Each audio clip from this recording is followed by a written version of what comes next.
Hello students. आज हम बात करने वाले हैं अपने टॉपिक के बारे में, नए टॉपिक के बारे में, जिसका नाम है मोशन।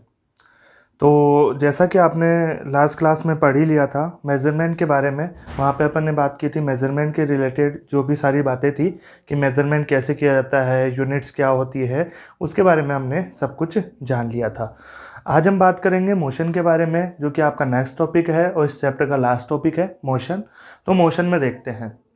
हम उससे पहले जानने की कोशिश करते हैं, कोई भी एक जो ऑब्जेक्ट होता है, कोई भी एक ऑब्जेक्ट जो होता है उसकी दो स्टेट हो सकती है।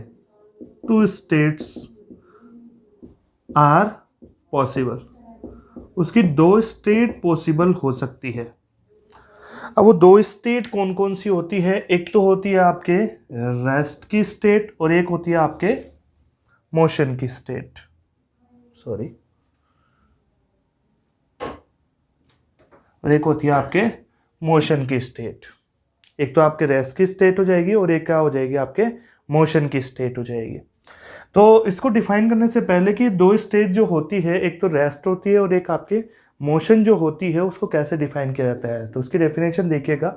एन ऑब्जेक्ट, किसी भी ऑब्जेक्ट को यदि उसकी पोजीशन जो है, यदि कोई ऑब्जर्व करने वाला है उसको, मैंने जैसा कि आपको पहले कहा था कि मोशन और जो रेस्ट का जो फिनोमेना है या उसका जो पता लगाना है अपने को, वो हम किसके बेसिस पे लगा सकते हैं? ओनली और ओनली हमारे पास में जब ऑब्जर्वर होगा तो ही हम उसका पता लगा सकते हैं, अदरवाइज उसका पता नहीं लगा सकते। तो उन्होंने कहा an object is in motion, एक ऑब्जेक्ट जो है वो मोशन में होगा कब? If its position changes with time, यदि टाइम के साथ साथ में उसकी पोजीशन क्या होती है? चेंज होती है। कहने का मतलब ये जो ऑब्जेक्ट है वो टाइम के साथ साथ में, जैसे मैंने 0 सेकंड पे एक स्टॉप वॉच चालू कर दी, स्टॉप वॉच चालू करने के बाद में यदि ये ऑब्जेक्ट यहाँ से उठ के कहीं और चला जाता है, यहाँ से उठ के कहीं और चला जाता है, तो उसकी पोजीशन चेंज हो जाएगी। मतलब मेरे लिए क्या हो जाएगा? मेरे लिए पहले पास में था, फिर बाद में क्या हो जाएगा? कुछ दूरी पे वो चला जाएगा, तो उसको बोलेंगे मोशन कहेंगे। In relation to a stationary object, मतलब एक देखने वाला भी होना चाहिए, जिसको क्या कहेंगे अपन? ऑब्जर्वर कहेंगे। क्या कहेंगे? ऑब्जर्वर कहेंगे। Next, an object is at rest, वो रेस्ट में कब होगा? जब उसकी पोजीशन जो है, its position does not change with time, यदि टाइम के साथ साथ में उसकी पोजीशन चेंज नहीं होती है, तो उसको क्या बोला जाएगा? आपके रेस्ट में बोला जाएगा। किस में बोला जाएगा? रेस्ट में बोला जाएगा। ये भी सेम चीज कि in relation to a stationary object, ये भी किसके रिलेशन में चलेगी? स्टेशनरी ऑब्जेक्ट के रिलेशन में चलेगी, जिसको अपन क्या कहेंगे? ऑब्जर्वर नाम भी दे सकते हैं। नेक्स्ट अपन देखते हैं टाइप्स ऑफ मोशन के बारे में। मोशन के टाइप्स के बारे में देखने की कोशिश करते हैं कि मोशन कितने टाइप का होता है। मोशन तो पढ़ लिया अपन ने, मोशन के टाइप्स भी देख लें अपन, मोशन कितने टाइप्स के होते हैं। तो सबसे पहले अपन देखेंगे ट्रांसलेटरी मोशन। सबसे पहले देखेंगे ट्रांसलेटरी मोशन। ट्रांसलेटरी मोशन क्या होता है? जब कोई एक ऑब्जेक्ट जो है, यदि वो सीधी स्ट्रेट लाइन में या उसका हर एक बॉडी पार्ट ट्रेवल करता है, हर एक बॉडी पार्ट यदि किसी एक स्ट्रेट लाइन में ट्रेवल करता है, तो इसी को क्या बोला जाता है? ट्रांसलेटरी मोशन कहा जाता है। मतलब उसकी पूरी की पूरी बॉडी ट्रांसफर हो रही है, वहाँ पे पूरी की पूरी बॉडी ट्रांसफर हो रही है, कोई एक पार्ट ट्रांसफर नहीं हो रहा, पूरी की पूरी बॉडी ट्रांसफर यदि हो रही है, एक जगह से दूसरी जगह पे वो जा रही है, तो उसको बोलेंगे ट्रांसलेटरी मोशन। देखना, if all the body parts of an object, एक ऑब्जेक्ट के सभी बॉडी पार्ट्स, एक ऑब्जेक्ट के सभी बॉडी पार्ट्स यदि क्या करते हैं? Move through the same distance in the same time interval, यदि सेम टाइम इंटरवल के साथ में सेम डिस्टेंस को वो ट्रैवल करते हैं। कहने का मतलब कि वो सभी पार्ट्स एक साथ मोशन करते हैं। ऐसा नहीं है कि पहला पार्ट पहले मोशन कर गया, जो लास्ट वाला पार्ट है वो बाद में मोशन करता हुआ, ऐसा नहीं होगा।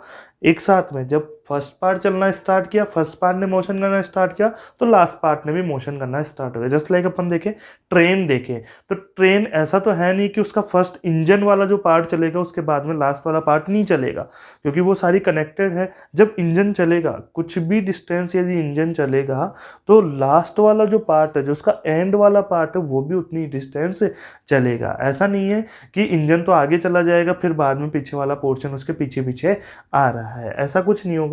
यदि वैसा कुछ होता है कि उसके सारे बॉडी पार्ट्स जो है वो एक साथ मोशन करते हैं और एक ही डिस्टेंस ट्रेवल करते हैं, वो सेम टाइम इंटरवल में ट्रेवल करते हैं, तो this type of motion is called translatory motion. उसको क्या कहा जाता है? ट्रांसलेटरी मोशन कहा जाता है। नेक्स्ट देखिए, most of the moving object you can see around you move in this way. अपन जो भी नॉर्मल फिनोमेना के अंदर किसी भी चीज़ को यदि अपन देखते हैं, किसी भी चीज़ को अपन मोशन को यदि कंसिडर करने की कोशिश करें, तो वो सारे मोशन कैसे होते हैं, ट्रांसलेटरी मोशन ही आपके होते हैं। नेक्स्ट देखते हैं, फिर भी इनको दो पार्ट से, मेजरली इसको दो पार्ट से डिवाइड किया गया है ट्रांसलेटरी मोशन को। कौन कौन सा, एक तो लीनियर और एक क्या होता है, कर्वी लीनियर।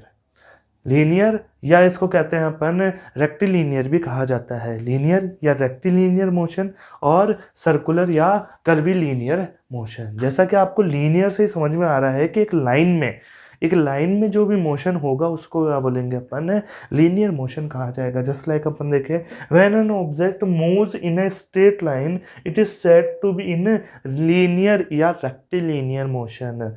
तो यदि लीनियर, जैसे नाम से ही समझ में आ रहा है कि लाइन से एक मोशन होगा, तो ऐसा ऑब्जेक्ट, यदि कोई ऑब्जेक्ट एक लाइन में मोशन करता है, एक स्ट्रेट लाइन के अलोंग मोशन करता है, तो उसको बोला जाता है रेक्टिलीनियर मोशन बोला जाता है। इसके एग्जांपल आप देख सकते हो, जब मोशन ऑफ कार, ठीक है, motion of car in a straight line, motion of A train, ठीक है, तो ये सभी इसके एग्जाम्पल हो जाएंगे लीनियर मोशन के। नेक्स्ट देखते हैं अपने कर्वी लीनियर मोशन या सर्कुलर मोशन देखते हैं।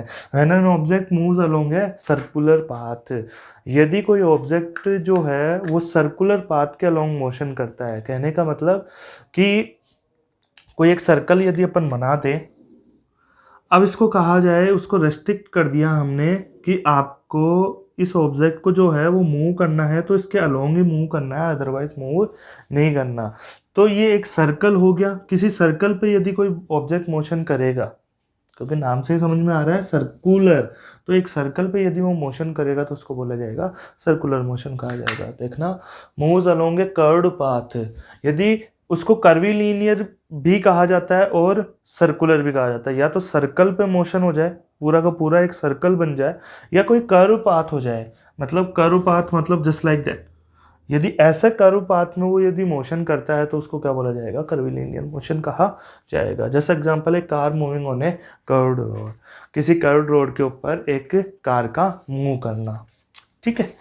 आगे अपन नेक्स्ट देखते हैं, नेक्स्ट मोशन का टाइप देखते हैं। मोशन का टाइप क्या है, रोटेशनल मोशन है, ठीक है। Rotational motion is a motion of an object where the object moves around on axis and it different part moves through different distance in given time.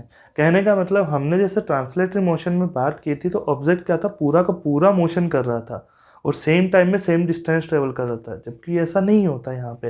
Rotational motion में ऐसा नहीं होता है। रोटेशनल मोशन में क्या होता है कि वो एक एक्सिस के अराउंड मोशन करता है। जस्ट लाइक अपन बात करें एक अर्थ के मोशन की बात करें या इस डस्टर के मोशन की बात करूँ, मैंने क्या कहा, इसकी जो मिड वाली एक्सिस है, मिड वाली एक्सिस को इसके अराउंड मेरे को मोशन करवाना है, इसको मोशन करवाना है, तो ये क्या होगा कि ये पूरा का पूरा टोटल का टोटल क्या करेगा, इससे एक्सिस के अराउंड मोशन करेगा। तो यदि मैं देखना चाहूँ, जैसे एक अर्थ बना ली मैंने, इसके अराउंड ये मोशन कर रहा है, ठीक है। अब यहाँ वाला, एक तो मैं यहाँ वाला पार्ट लूँ और एक बाहर वाला पार्ट लूँ, ठीक है। तो साइड वाला जो पास वाला जो पार्ट है, इसको ए नाम दे दिया और इसको नाम दे दिया बी। तो इनका मोशन मैं देखना चाहता हूँ कि इन्होंने मोशन कैसे किया। तो मैं इसके देखूंगा, तो इसको देखूंगा, तो ये कैसा मोशन करेगा, छोटे सर्कल पे मोशन करेगा क्या, छोटे सर्कल पे या अपने एक्सिस से बहुत कम डिस्टेंस पे ट्रेवल करेगा कि, ठीक है। अब वैसे ही मैं किसका देखूं, बी का, तो बी का मोशन कैसे होगा, बड़े सर्कल के अराउंड होगा क्या। कहने का मतलब, पार्ट तो दोनों अर्थ के ही हैं, मतलब ऑब्जेक्ट के ही बॉडी पार्ट हैं, या एक पार्ट्स अपन मान ले कि ऑब्जेक्ट के ही पार्ट्स हैं, बट क्या है, ये डिफरेंट डिफरेंट डिस्टेंस पे होने के कारण से डिफरेंट डिफरेंट तरीके पे या डिफरेंट डिफरेंट रेडियस पे ये क्या कर रहे हैं, मोशन कर पा रहे हैं। मतलब ये तो स्मॉल सर्कल पे मोशन कर रहा है और ये लार्ज सर्कल पे मोशन कर रहा है, ठीक है। तो उसी को क्या कहा जाता है, रोटेशनल मोशन। इसको ट्रांसलेटरी मोशन क्यों नहीं कहा, ट्रांसलेटरी मोशन में हमने देखा कि चाहे ऑब्जेक्ट कहीं पे भी हो, ऑब्जेक्ट का कोई भी पार्ट हो, जैसा मोशन पहले वाला करेगा वैसा ही लास्ट वाला करेगा, बट यहाँ पे ऐसा नहीं है, तो इसको अलग कैटेगरी में डाला। वो क्या था, रोटेशनल मोशन था। इसका एग्जांपल देखो, the rotational motion of the earth around the axis. अपनी एक्सिस के अराउंड अर्थ का रोटेशन। नेक्स्ट देखते हैं periodic motion. If the same motion occurs again and again, यदि कोई ऐसा मोशन हो जाए कि कोई एक ऑब्जेक्ट है वो कोई मोशन कर रहा है, अब मोशन कर तो रहा है बट तो वो क्या कर रहा है, बार बार उसको रिपीट करते जा रहा है। मतलब पहले मोशन किया, फिर उसको रिपीट कर रहा है, फिर उसको रिपीट कर रहा है, मतलब सेम मोशन को वो अगेन एंड अगेन रिपीट किए जा रहा है। जस्ट लाइक अपन एग्जांपल लें, एक पेंडुलम का एग्जांपल है। पेंडुलम ज़्यादा कोई बड़ी चीज़ नहीं है, हमने क्या किया, एक रिजिड सपोर्ट ले लिया, उससे क्या कर लिया, थ्रेड से क्या बांध दिया, एक पत्थर बांध दिया। अब इस पत्थर को यहाँ से अपन छोड़ दें तो ये कैसा मोशन करेगा, आगे देन आफ्टर पीछे, आगे पीछे मोशन करता रहेगा। मैंने इसको यहाँ से देखा तो ये पहले आगे गया, फिर पीछे आया, एक ऑसिलेशन इसका कंप्लीट हो गया, ये एक राउंड कंप्लीट हो गया, फिर बाद में क्या करेगा, वो सेम मैनर में वापस से उसी को फॉलो करेगा, क्या जो उसने पहले किया था, पहले भी वही किया था, आगे गया था, वापस से पीछे आया था, अब भी वही करेगा, आगे जाएगा और वापस से पीछे आएगा। तो वही क्या हो गया, इसी को क्या कहा जाता है, आपके रिपीटेटिव मोशन कहा जाता है। इसको तो क्या कहा जाता है, रिपीटेटिव मोशन कहा जाता है। नाम याद रखना, रिपीटेटिव मोशन अलग है और पीरियोडिक मोशन अलग है। रिपीटेटिव मतलब रिपीट कर रहा है, उसमें कोई रिस्ट्रिक्शन नहीं लगाया, ओनली ये कहा कि रिपीट करे, अगेन एंड अगेन उसको दोहराए बार बार, तो उसको बोलेंगे repetitive motion.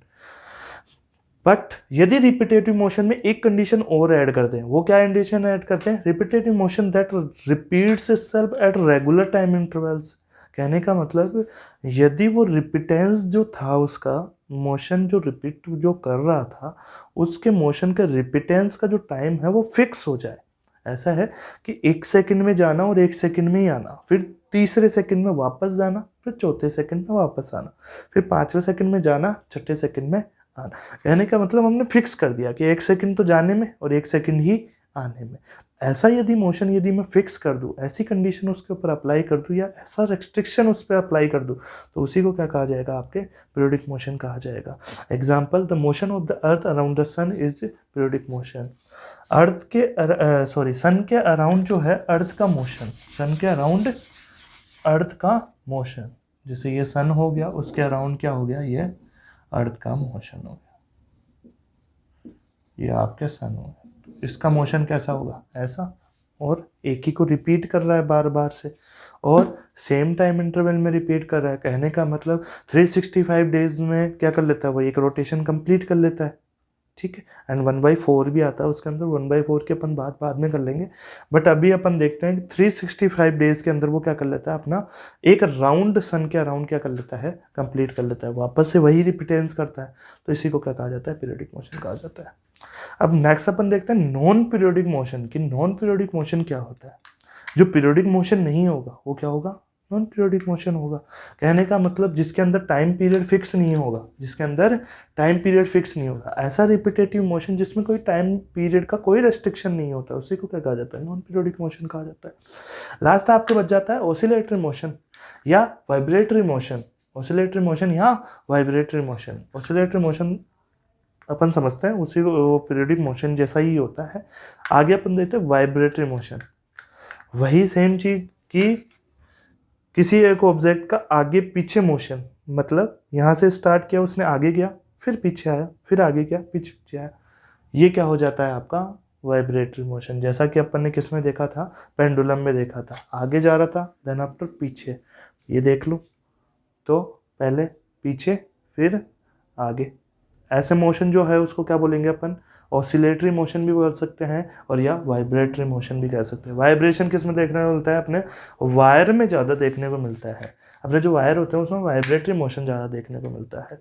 Oscillatory motion pendulum में देखने को मिलता है हमें, ठीक है। और पीरियोडिक मोशन जो होता ही है, जो अपने को स्प्रिंग में भी देखने को मिलता है। स्प्रिंग क्या करता है कि स्प्रिंग में क्या हुआ कि हमने क्या कर दिया कि उसको स्ट्रेच करके, ये जैसे स्प्रिंग है इसको स्ट्रेच किया और कुछ ऑब्जेक्ट उसके पास में अटैच कर दिया, तो वो क्या होगा, ऑब्जेक्ट अंदर आएगा फिर बाहर जाएगा, अंदर आएगा फिर बाहर जाएगा, तो उसको भी अपन क्या बोल सकते हैं, पीरियोडिक मोशन भी कह सकते हैं और ऑसिलेटरी मोशन भी कह सकते हैं।